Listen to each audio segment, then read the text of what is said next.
Syukur alhamdulillah di pagi yang cerah ini kita menjual hari ini kita diberikan kesempatan untuk berkumpul di tempat ini dalam rangka menyukseskan salah satu tugas dari CGP kita, yaitu diseminasi terkait dengan budaya positif. Nah, sebelumnya kami mohon maaf dulu karena kami mendapat waktu waktu yang harusnya istirahat, tapi untuk memastikan kita semoga kegiatan ini meskipun hanya sebentar, mudah-mudahan ada ilmu yang dapat kita petik dari pemaparan dari CGP kita. Untuk itu kepada Ibu selaku CGP kami persilakan untuk menyampaikan materi yang ini didistribusikan kepada teman-teman. Silakan. Bismillahirrahmanirrahim. Assalamualaikum warahmatullahi wabarakatuh.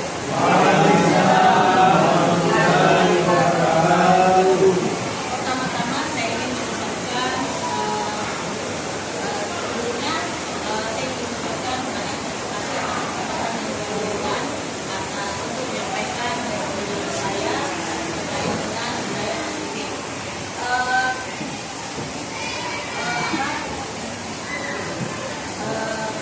Bapak Guru Sekolah yang saya hormati, Ibu Wakil Kepala Sekolah yang saya hormati, serta rekan-rekan guru sekalian, saya ingin mengucapkan terima kasih atas kehadirannya dan kesempatan yang diberikan kepada saya untuk melakukan diseminasi saya terkait dengan budaya positif. Nah, sebelumnya saya ingin menyampaikan bahwa saya berdiri di sini Bapak Ibu bukan karena saya berdiri pada Bapak Ibu, tapi semata karena saya sedang melaksanakan tugas. Materi yang akan saya sampaikan pun sebenarnya saya juga sementara belajar. Inilah mungkin yang dikatakan learning by doing. Saya sementara belajar, disuruh juga untuk menyebarkan materinya, ilmunya, dan juga mungkin sesuatu yang kami sudah terapkan di sini. Dan kami dalam proses Pak masih banyak yang perlu diperbaiki. Semoga nanti materi yang akan saya sampaikan ada manfaatnya untuk Bapak Ibu kalian di sini.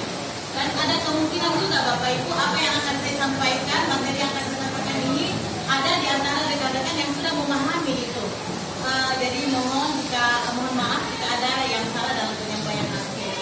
Baiklah Bapak Ibu, yang saya akan sampaikan di sini adalah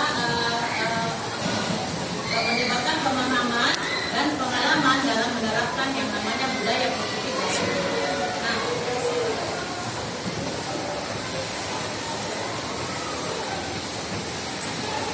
adapun beberapa konsep terkait dengan budaya positif ini, yang pertama tentang perubahan paradigma belajar, kemudian yang kedua tentang disiplin positif, dan yang ketiga tentang 5 kebutuhan dasar manusia. Yang keempat ada tentang teori motivasi, dan yang kelima ada keyakinan keras. Selanjutnya ada 5 posisi kontrol dulu, dan selanjutnya ada juga tentang segitiga restitusi.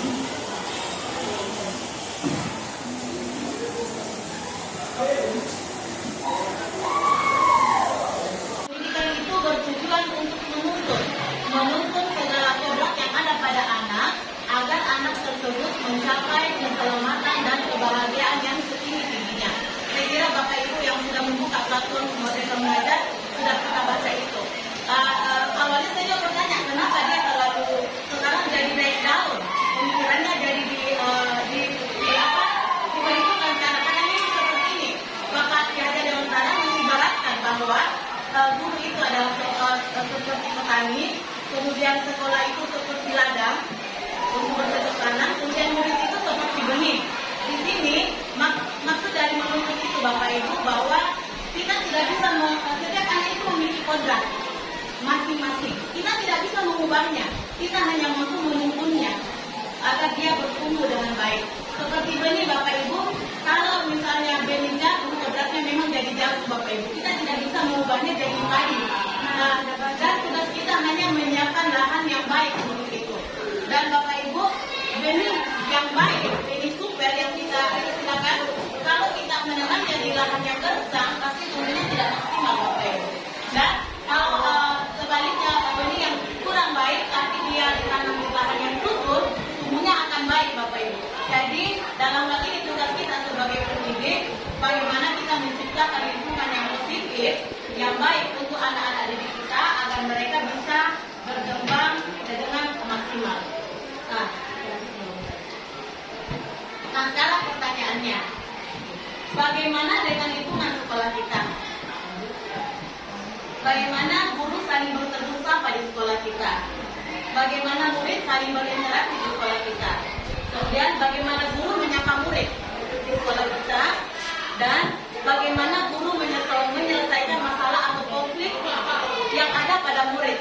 Jawaban-jawaban dari pertanyaan inilah Bapak Ibu adalah cerminan budaya yang ada di sekolah kita. Jadi kalau Bapak programnya sudah bagus, alhamdulillah artinya budaya kita sudah baik Bapak Ibu. Tapi kalau ada yang merasa masih kurang, itu yang perlu kita perbaiki. Seperti itu. Lanjut. Nah, salah satu upaya untuk mencapai tujuan pendidikan kita yaitu menciptakan lingkungan yang positif. Karena kenapa? Sekolah ini adalah lingkungan kita untuk bercocok tanam. Nah, ini perlu kita ciptakan suasana yang positif agar anak-anak itu bisa belajar maksimal. Nah, menurut standar pendidikan nasional, lingkungan positif itu yang pertama inspiratif, kemudian interaktif, menyenangkan, anak-anak harus senang, kemudian menantang, ada tantangan di dalamnya, tidak monoton seperti biasa, kemudian memotivasi peserta didik untuk berpartisipasi aktif, dan yang terakhir memberikan ruang yang cukup bagi prakarsa, kreativitas, kemudian kemandirian sesuai dengan bakat, minat dan perkembangan fisik serta psikologi peserta didik. Nah, terkait dengan perubahan paradigma belajar, yang sekarang berkembangnya itu paradigma baru. Nah, apa yang dimaksud dengan paradigma baru di sini? Dia dirancang berdasarkan prinsip pembelajaran terdiferensiasi yang lagi kita sekarang Bapak. Kemudian dan berpusat pada siswa. Nah, terdiferensiasi di sini dan berpusat pada murid itu bertujuan untuk memberi atau menyiapkan kebutuhan belajar siswa sesuai dengan tahap perkembangannya. Kemudian terdiferensiasi di sini banyak macamnya Bapak Ibu. Ada yang terdiferensiasi pada konten, pada sisi belajar kita harus terdiferensiasi karena tidak semua main dalam satu kelas itu sama Bapak Ibu. Ada yang kelompoknya misalnya kita ingin mengajarkan tentang misalnya kalau saya dalam bahasa Inggris menyatakan satu kalimat, bagaimana menyatakan satu kejadian yang sedang berlangsung. Nah, bagaimana anak itu membuat kalimat jika ada siswa yang kata saja belum hafal, jadi belum tentu saya samakan. Ada yang sudah mampu membuat kalimat, ada yang belum. Jadi yang belum mungkin makanya perlu tes diagnostik di awal belajar atau kita belajar itu. Nah, itu untuknya supaya kita bisa mendiferensiasikan anak-anak, bukan membeda-bedakannya walaupun tetap sama, tapi kita memberi juga yang kebutuhannya. Itu yang dimaksud dengan terdiferensiasi. Kemudian berpusat pada murid bahwa bukan kita yang aktif sebagai guru, kita sebagai berfungsi sebagai fasilitator saja anak-anak yang aktif dalam pembelajaran. Kemudian berikutnya, menurut Dr. William Glasser, seorang penulis, dia mengatakan bahwa jika kita ingin mengubah sesuatu itu sedikit demi sedikit, yang perlu kita ubah itu hanya sikap dan perilaku kita. Tetapi jika kita ingin mengubah dengan perubahan yang signifikan, yang besar, yang perlu kita ubah dalam paradigma kita, cara memandang kita, bagaimana cara kita memandang keadaan, bagaimana cara kita memandang dunia, bagaimana cara kita memandang manusia. Itu yang perlu kita ubah, Ibu Bapak, sehingga perubahan yang kita rasakan besar perubahannya. Nah, di sini Dr. bilang mengubah cara pandang kita tentang kontrol. Yang selama ini kita merasa bahwa sebagai guru kita mampu mengontrol murid. Kemudian dia juga mengatakan bahwa kritik dan membuat orang merasa bersalah itu bisa menumbuhkan karakter. Kemudian ilusi bahwa semua yang penguatan positif, rujukan atau penghargaan itu bermanfaat untuk anak-anak. Kemudian ilusi bahwa orang dewasa memiliki hak untuk memaksa. Dan semua itu sebenarnya salah Bapak Ibu. Pandangan itulah yang perlu kita ubah jika kita ingin mengubah sini perubahan paradigmanya dari stimulus respon yang selama ini kita anut menjadi teori kontrol. Contoh Bapak Ibu, kalau di stimulus respon kita mencoba mengubah pandangan orang akan sama dengan kita. Misalnya kita mengatakan sesuatu, oh kalau kita datang terlambat seperti ini, dia mengatakan, tidak boleh seperti itu. Berarti kalau kita memaksakannya dia sama dengan kita, artinya kita memaksa mereka untuk mengubah pandangan mereka sama dengan kita. Yang harusnya Bapak Ibu, kita berusaha saling memahami pandangan. Kita punya pandangan yang berbeda, kita juga menghargai pandangan teman kita yang berbeda. Itu namanya teori kontrol. Kemudian yang signifikan lagi bahwa stimulus respon, perilaku buruk kita anggap sebagai satu kesalahan. Jika di teori kontrol Bapak Ibu, perilaku, semua perilaku itu diyakini mempunyai tujuan. Bahkan perilaku yang salah pun pasti ada tujuannya. Tidak mungkin ada anak yang misalnya memukul tanpa alasan. Jadi di teori kontrol itu kita percaya bahwa setiap perilaku itu ada tujuannya. Itu perbedaannya. Jadi kita merubah paradigma pandangan kita dari stimulus respon menjadi teori kontrol. Kemudian yang kedua tentang disiplin positif. Nah, jika kita berbicara tentang disiplin, biasa yang muncul di kepala kita adalah tentang kepatuhan. Kepatuhan di dalamnya dan kita cenderung menghubungkan kata disiplin itu dengan ketidaknyamanan. Maksudnya itu disiplin, pasti ada keterpaksaan di dalamnya. Biasanya kalau kita mengatakan disiplin yang muncul di kepala ya seperti itu. Nah, yang sebenarnya sebagai pendidik Bapak Ibu, tujuan kita adalah menciptakan anak-anak yang memiliki disiplin diri sehingga mereka bisa berperilaku dengan mengacu kepada nilai-nilai kebajikan. Jadi bagaimana kita mendidik anak-anak supaya dia ada disiplin dirinya, bukan karena kita yang memaksa. Bagaimana kita membiasakan anak supaya dia ada disiplin diri bukan karena terpaksa. Jadi motivasi yang ada motivasi dari dalam, sehingga jadilah dia disiplin positif, yaitu cara penerapan disiplin supaya anak-anak itu dalam melakukan sesuatu bukan karena ancaman, bukan karena paksaan, bukan karena hukuman. Itu tujuan utama dari disiplin positif. Nah, kemudian 5 kebutuhan dasar manusia. Kita percaya Bapak Ibu bahwa segala sesuatu yang kita lakukan punya untuk memenuhi kebutuhan dasar kita. Nah, terkadang ada anak-anak yang berperilaku buruk itu karena dia sedang gagal dalam memenuhi kebutuhannya. Nah, menurut William James ada 5 kebutuhan dasar manusia. Yang pertama, survive atau kebutuhan bertahan hidup. Nah, ini terkait dengan kesehatan, dengan rumah, makanan, dan juga rasa aman. Itu kebutuhan bertahan hidup. Kemudian yang kedua, ada kebutuhan kasih sayang dan rasa diterima. Kita juga bukan hanya anak-anak Bapak Ibu, kita pun membutuhkan itu. Nah, kalau kasih sayang dan rasa diterima itu biasanya terkait dengan kelompok teman, keluarga, dan masyarakat.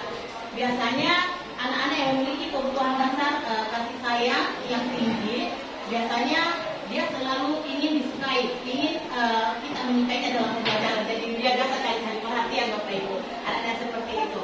Kemudian yang ketiga, kebutuhan power atau kekuasaan.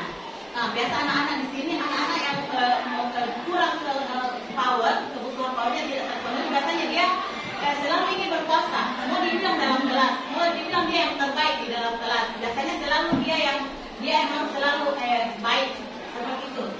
Dia terkait dengan tidak mau dikontrol, tidak dikontrol.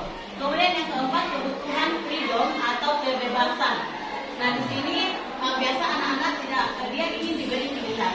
Dia tidak mau kalau kita memberi dia harus seperti ini. Dia boleh seperti ini Bu, boleh seperti itu. Seperti dia ini kebutuhan kebebasan. Kemudian yang terakhir ada kebutuhan fun atau kesenangan terkait dengan kebahagiaan. Biasanya anak-anak yang seperti ini dia biasa bawa mainan ke sekolah, dia punya koleksi. Biasa juga dia suka mengganggu temannya. Kalau ditanya kenapa, dia alasannya hanya senang saja, senang melihat temannya menangis, senang terus melihat temannya marah. Itu berarti dia ingin memenuhi kebutuhan kesenangannya. Nah, sekarang kita lihat penerapan, contoh penerapannya Bapak Ibu, mengidentifikasi kebutuhan dasar manusia lihat pada kasus siswa meminta dan mengambil bekal temannya dengan paksa. Ini contoh kasus ya. Jika ada anak yang mengambil bekal temannya dengan paksa. Jika jawabannya ketika ditanya mengapa kita melakukan itu, nah jawabannya karena lapar, berarti dia sedang memenuhi kebutuhan bertahan hidupnya. Seperti itu. Tetapi ketika kita tanya jawabannya karena dia merasa senang temannya jadi memperhatikan dia, berarti dia butuh kasih sayang, butuh perhatian. Seperti itu. Nah, ketika ditanya dia mengatakan karena dia merasa hebat, temannya jadi takut dengan dirinya, berarti dia memenuhi kebutuhan kekuasaannya. Nah, ketika dia ditanya dia mengatakan dia bosan dengan bekalnya sendiri karena itu terus, berarti dia ingin kebebasan. Dia memenuhi kebutuhan kebebasannya. Dan yang terakhir, jika dia mengatakan tidak ibu, saya senang melihat dia menangis, saya suka canggih-canggih, berarti kebutuhan yang ingin dipenuhi adalah kebutuhan kesenangannya. Nah, itu tentang kebutuhan dasar manusia. Kemudian, pernahkah Bapak Ibu melakukan sesuatu karena dipaksa? Pernahkah Bapak Ibu melakukan sesuatu karena terpaksa, atau mungkin karena mau dipuji, atau mungkin karena ingin mendapatkan penghargaan? Artinya, jika pernah Bapak Ibu, artinya Bapak Ibu melakukan itu motivasinya bukan dari dalam. Itu namanya motivasi yang ada karena motivasi eksternal dari luar. Hanya ingin mendapat pujian, hanya tidak ingin dimarahi, seperti itu. Nah, menurut Diane Gossen, seorang penulis, dia mengatakan bahwa motivasi itu alasan manusia melakukan perilaku itu ada 3 motivasinya. Yang pertama, karena menghindari ketidaknyamanan dan hukuman. Ya, jadi ini motivasinya eksternal. Kemudian yang kedua, karena ingin mendapatkan imbalan atau penghargaan dari orang lain. Itu juga masih kategori eksternal. Kemudian yang ketiga, karena dia melakukan karena menghargai diri sendiri dan meyakini nilai-nilai kebajikan. Itu motivasinya sudah dari dalam diri Bapak Ibu. Mau dihargai, mau dia dimarahi, mau tidak disanjung, dia tetap melakukan itu. Itu motivasinya sudah dari dalam. Bukan karena dia rajin karena ingin dipuji, berarti itu motivasinya sudah dari menghargai diri sendiri. Nah, kemudian dari sini Diane Gossen juga mengatakan bahwa konsep disiplin yang gagal itu kalau kita memaksa anak untuk disiplin dengan hukuman, kemudian dengan penghargaan itu juga bisa dikatakan gagal Bapak Ibu, karena dianggap tidak efektif. Kemudian yang sukses itu Bapak Ibu yang menggunakan konsekuensi dan juga yang namanya restitusi. Okay.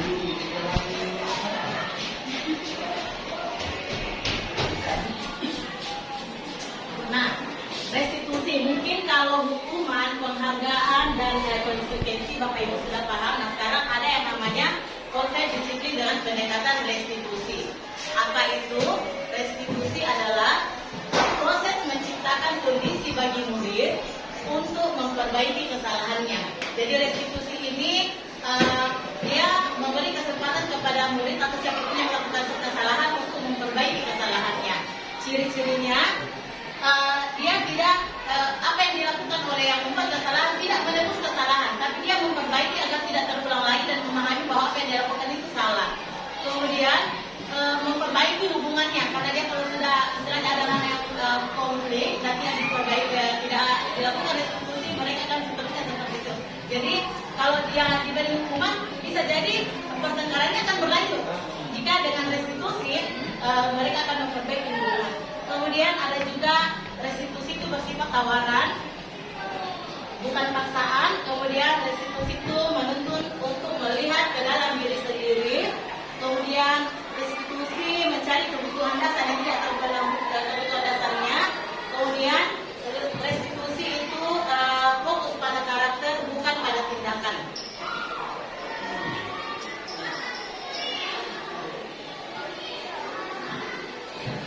Nah, sekarang perbedaannya Bapak Ibu, biar mungkin lebih bisa dibayangkan. Perbedaan antara hukuman, konsekuensi, dan restitusi. Kita lihat pada kasus murid tidak mengerjakan PR. Kalau kita memberi hukuman, berarti di sini guru menghukum murid tersebut untuk berdiri di depan kelas selama 20 menit. Itu masih hukuman. Karena di sini guru marah dan murid menjadi takut. Nah, jika konsekuensi yang kita berikan, guru memberi konsekuensi untuk mengerjakan PR-nya pada jam istirahat dan dikerjakan 2 kali lipat. Itu konsekuensi karena masih terhubung dengan apa yang dia kesalahannya. Kalau berdiri di depan kelas itu tidak ada hubungannya, hukuman namanya. Kalau bisa dikatakan agak keterlaluan 20 menit. Nah, kalau konsekuensi dia masih ada hubungannya karena dia tidak mengerjakan PR, konsekuensinya mengerjakan. Seperti itu. Nah, guru menjadi tegas dan murid menghargai peraturan. Kemudian kalau restitusi di sini guru menanyakan keyakinan kelas. Kemudian guru menjadi terbuka dan memberi kesempatan kepada murid untuk menghargai dirinya. Nah, ada lagi yang dikatakan dengan 5 posisi kontrol guru. Dalam hal ini Bapak Ibu bisa melihat Bapak Ibu ada di posisi mana sebenarnya. Yang pertama ada posisi guru, kontrol guru sebagai penghukum. Ada posisi guru sebagai pembuat rasa bersalah. Ada posisi guru sebagai teman. Ada juga posisi kontrol sebagai pemantau dan juga ada manajer. Nah, kalau penghukum, gurunya biasanya dia menghardik, menunjuk-nunjuk, menyakiti dan menyindir anak ketika melakukan kesalahan. Kemudian akibatnya anak akan memberontak, berdendam dan mungkin menyalahkan orang lain jika dia melakukan kesalahan karena takut dihukum. Bukan saya Pak, bukan saya Bu, seperti itu. Kemudian jika membuat rasa bersalah, gurunya akan berceramah, menunjukkan kekecewaan yang mendalam kepada anak. Nah, akibatnya anak-anak akan menyembunyikan dan menyangkal atau berbohong karena takut ibunya kecewa, dia seperti itu. Kemudian kalau teman Bapak Ibu, gurunya membuatkan alasan-alasan untuk murid-muridnya.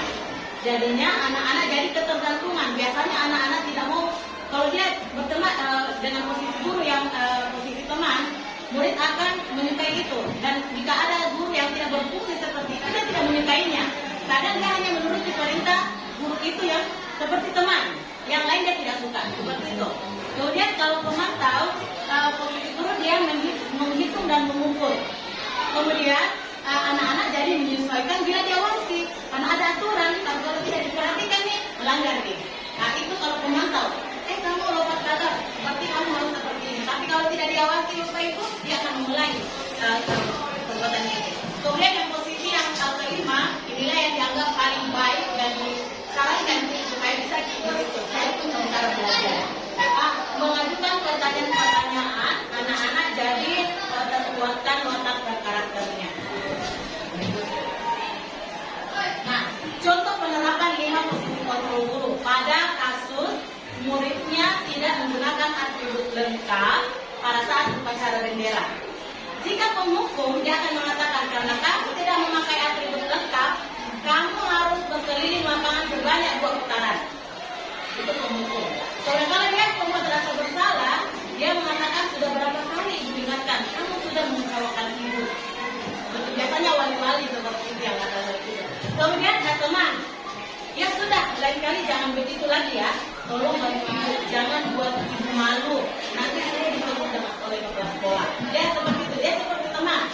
Kemudian kalau pemantau, kamu sudah melanggar, kamu tahu apa konsekuensinya? Kamu tahu apa yang harus kamu lakukan? Ini dia sudah paham aturannya. Kemudian kalau manajer, apa yang kita yakini? Apakah kamu meyakini hal tersebut?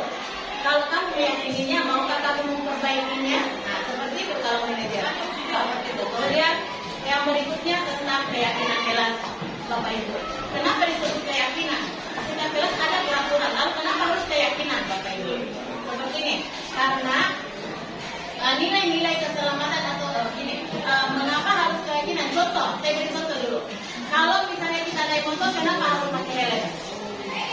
Tentu untuk menjaga keselamatan. Mengapa kita harus pakai masker pada saat pandemi? Untuk menjaga kesehatan. Nah, nilai-nilai itulah yang disebut dalam keyakinan. Karena kita yakin.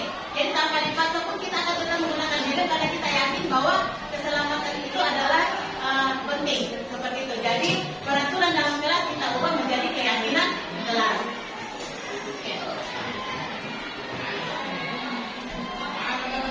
Nah, adapun cara membuat keyakinan dalam kelas dibuat lebih abstrak, kemudian berupa pernyataan universal. Contoh, misalnya kita menyatakan bahwa di kelas tidak boleh membuli teman, tapi kita bisa membuatnya jadi abstrak menjadi kita saling menghargai, lebih universal. Dimanapun aturan itu diterima, dimanapun semua orang meyakini itu, bahkan dengan lintas agama, lintas negara, semua meyakini bahwa saling menghargai itu bagus. Kemudian dibuat dalam bentuk positif, sedikit saja biar mudah diingat, lalu sesuai dengan kondisi kelas, sekolah agar mudah diterapkan, dan dalam membuatnya semua warga atau harus dilibatkan seperti itu. Kemudian ini ada contoh Bapak Ibu waktu saya membuat keyakinan. Saya perlihatkan contohnya dulu. Peraturan di sini selalu kembalikan buku ke tempatnya. Kalau kita mengubahnya jadi keyakinan kelas, jadinya bertanggung jawab. Saya gerakan Jadi dia refresh lebih biasa universal. namanya. Kemudian dilarang mengganggu orang lain. Diubah jadi keyakinan kelas, menghormati orang lain. Jadi dia lebih universal. Siapapun bisa menerima aturan itu. Kemudian atau yang mana? Bergantian atau menunggu giliran, menghormati orang lain atau bersabar. Seperti itu. Contoh yang namanya keyakinan kelas. Nah, sekarang ini adalah contoh waktu saya membuat keyakinan kelas di kelas. Saya menanyakan kepada anak-anak kelas mana yang mereka sukai, apa yang ingin mereka rasakan dalam kelas agar mereka belajar dengan nyaman. Dan saya memberi kesempatan kepada mereka untuk menuliskan. Ada yang mengatakan jangan membuli, jangan menyebutkan nama orang tua, jangan mengambil pensil saya. Semua menuliskan di atas tempat tulis. Kemudian setelah itu dari 32 keinginan anak-anak untuk kelas yang nyaman, saya mengubahnya menjadi 7 keyakinan kelas seperti itu. Jadi yang tadi juga jadi saling menghargai, saling menghormati, bekerja sama seperti itu. Nah, yang tadi Bapak Ibu, bagaimana konsep disiplin kalau pendukung sudah penghargaan, kalau konsekuensi. Nah sekarang yang tadi namanya restitusi. Dalam melaksanakan restitusi itu ada 3 yang perlu kita lakukan. Yang dia dikenal dengan segitiga restitusi. Yang pertama, jika ada konflik Bapak Ibu, cara menyelesaikannya itu mengikuti 3 langkah segitiga restitusi. Yang pertama, kita harus menstabilkan identitasnya dulu. Dalam hal ini, kita mengubah identitas anak, orang yang gagal karena melakukan kesalahan menjadi yang sukses. Yang tadinya kalau dia merasa bersalah, dia takut Bapak Ibu. Kita buat dia merasa nyaman bahwa biasa itu orang melakukan kesalahan. Kemudian setelah dia nyaman, kita lanjut lagi ke validasi tindakan yang salah. Kita mengatakan itu tadi yang kamu lakukan itu, kenapa kamu lakukan itu? Karena dia menghina bapak saya itu misalnya. Oke lah, itu bisa karena kamu sedang mempertahankan misalnya keuntungannya, dia mungkin kekuasaannya yang dia menunjukkan di situ boleh, tapi mungkin bisa dengan cara yang lain seperti itu. Kemudian yang ketiga, menanyakan keyakinan. Dengan keyakinan kelas atau keyakinan sekolah yang kita sudah buat tadi, kita bisa menanyakannya. Menurutmu yang kamu lakukan itu benar tidak? Tidak Ibu. Tapi kamu melanggar keyakinan yang mana? Saya tidak mau saling menghargai Ibu. Nah, disitulah kita memperbaiki kesalahan anak itu. Kita berdiskusi bagaimana agar dia bisa memperbaiki kesalahan itu. Seperti itu Bapak Ibu.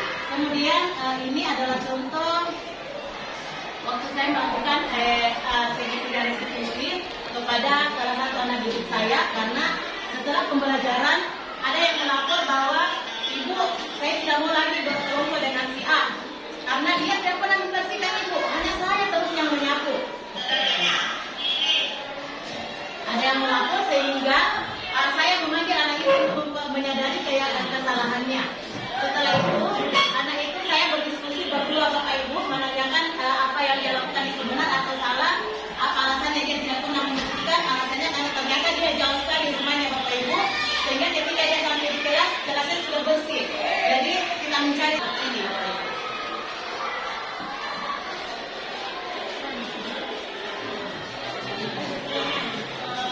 Program disiplin dan anak guru memiliki standar kepribadian, profesional dan refleksi pada posisi kontrolnya. Jadi kita bisa paham tadi ada 5 posisi kontrol. Saya yakin Bapak Ibu guru bisa memahami kita berada di posisi mana. Lalu bagaimana perjalanan dirinya sebagai guru, posisi manajer. Diharapkan kita bisa sampai ke posisi manajer. Apakah kita sekarang masih ada 2 langkah sampai ke sana? Kemudian agar kita bisa mendukung murid-murid kita menjadi insan yang mandiri, merdeka dan bertanggung jawab.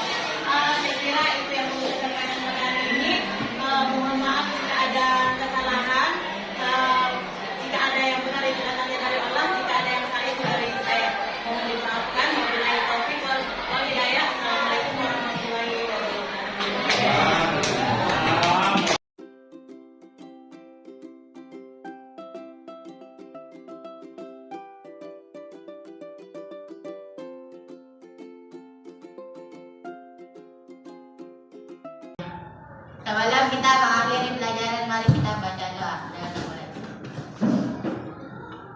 Doa selesai. Seluruhnya berdiri. Memberi salam kepada ibu guru. Assalamualaikum warahmatullahi wabarakatuh. Waalaikumsalam warahmatullahi wabarakatuh.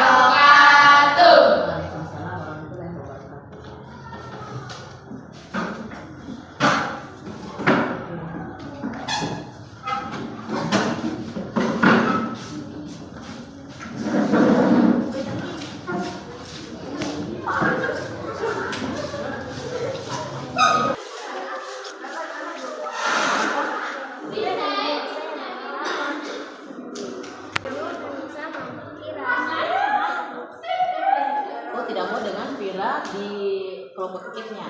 Kenapa? Malas. Dia tidak pernah membersihkan. Jadi yang membersihkan salam itu siapa? Hanya kalian berdua. Oke, kalau begitu nanti saya panggil Vira ya. Konfirmasi. Oke.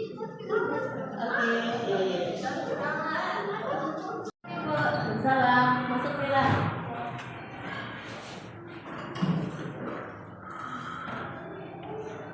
Oke, Vira, bagaimana kabarnya? Oke, baik.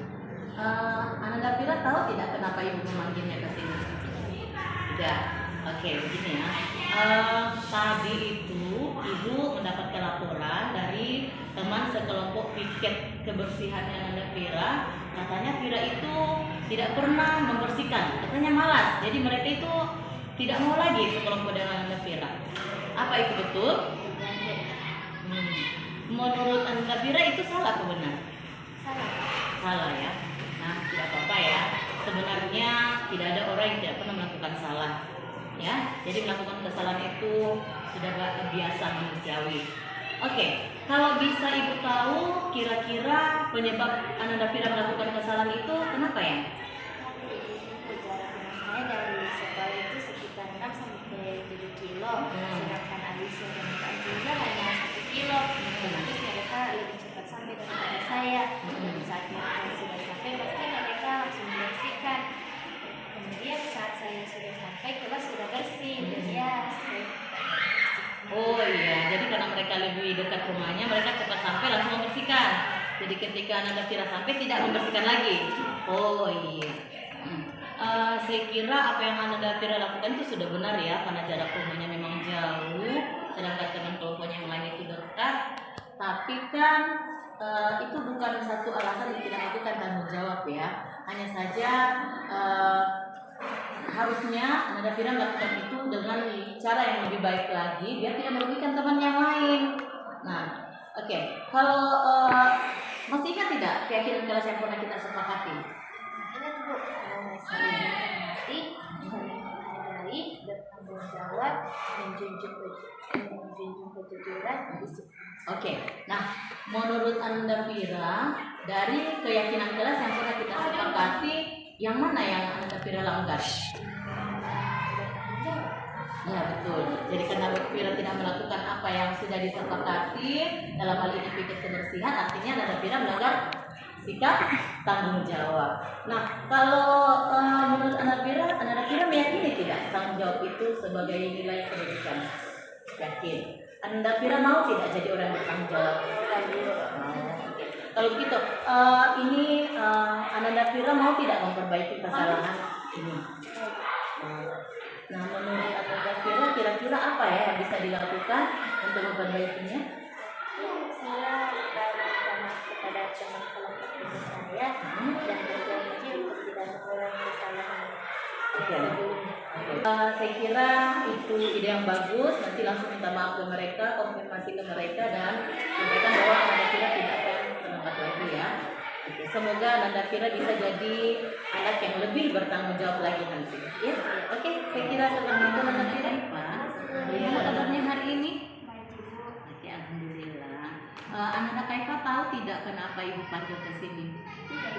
Tidak. Begini Ananda Kaifa, tadi ada teman Kaifa itu si Pausan tadi datang ke sini dan dia mengadu ke ibu, katanya Kaifa belum bayar uang bajunya. Apa itu betul? Iya, Bu. Iya. Nah, tapi kan Kaifa kemarin waktu hari Senin yang lalu sudah janji, katanya mau bayar hari Selasa dan itu disaksikan sama ibu. Dan ini sudah hari Senin, tapi Kaifa belum bayar. Menurut Kaifa, sikap Kaifa itu benar apa salah? Salah. Salah ya. Tapi kan setiap orang biasa melakukan kesalahan ya. Semua orang pernah melakukan salah. Hanya saja ada satu lagi, kalau kita melakukan satu tindakan itu pasti ada alasannya. Mau itu perbuatan salah, mau itu perbuatan benar, pasti ada alasannya. Bisa ibu tahu tidak kenapa Kaifa belum bayar bajunya? Karena ibu saya lagi keluar kota dan dia membutuhkan uang jajan. Dan kalau saya pakai uang jajan untuk membayar baju, saya tidak punya uang untuk jajan sekolah. Oke, oh iya betul. Jadi apa yang Kaifa lakukan itu sudah betul ya, karena kalau Kaifa bayar nanti jajannya tidak ada di sekolah. Nanti Kaifa bisa kelaparan. Oke, betul. Tapi kan Kaifa bisa melakukan itu dengan cara yang lebih baik, biar Kaifa tidak dianggap buruk sama teman-temannya. Bisa kan? Harusnya. Nah, ini kan ada keyakinan kelas yang pernah kita sepakati. Masih ingat? Masih. Apa saja? Saling menghargai, saling menghormati, Iya. menunjukkan kejujuran, bertanggung jawab. Oke. Nah, kalau dari kesepakatan kelas itu, keyakinan kelas itu, mana yang kira-kira nada Kaifa langgar? Menjunjung kejujuran. Iya, betul. Apakah nada Kaifa meyakini menjunjung kejujuran itu sebagai satu nilai kebaikan? Iya. Iya. Mau tidak Kaifa menjadi anak yang jujur? Mau. Mau. Nah, kalau begitu kira-kira nada Kaifa mau memperbaikinya? Iya. Mau. Nah, kalau mau memperbaiki kesalahan itu atau perbuatan itu, apa yang kira-kira nada Kaifa mau lakukan? Meminta maaf kepada teman-teman dan juga bosan dan membayar uang baju. Oke, yang membayar uang bajunya. Oke, saya kira apa yang nada Kaifa akan lakukan itu sudah bagus. Dan kalau bisa nanti langsung minta maaf, konfirmasi ke mereka dan katakan Kaifa akan membayar besok ya. Oke, saya kira apa yang Anda lakukan itu Assalamualaikum sudah benar, warahmatullahi itu wabarakatuh. sudah sesuai Perkenalkan, dengan nama saya Waktira Azimah. Saya sangat suka dengan cara yang dilakukan oleh Ibu Hafsah untuk menyelesaikan masalah yang sedang saya hadapi, karena dia memberi saya kesempatan untuk memperbaiki kesalahan saya dan membuat saya lebih termotivasi lagi untuk menjadi anak yang lebih baik.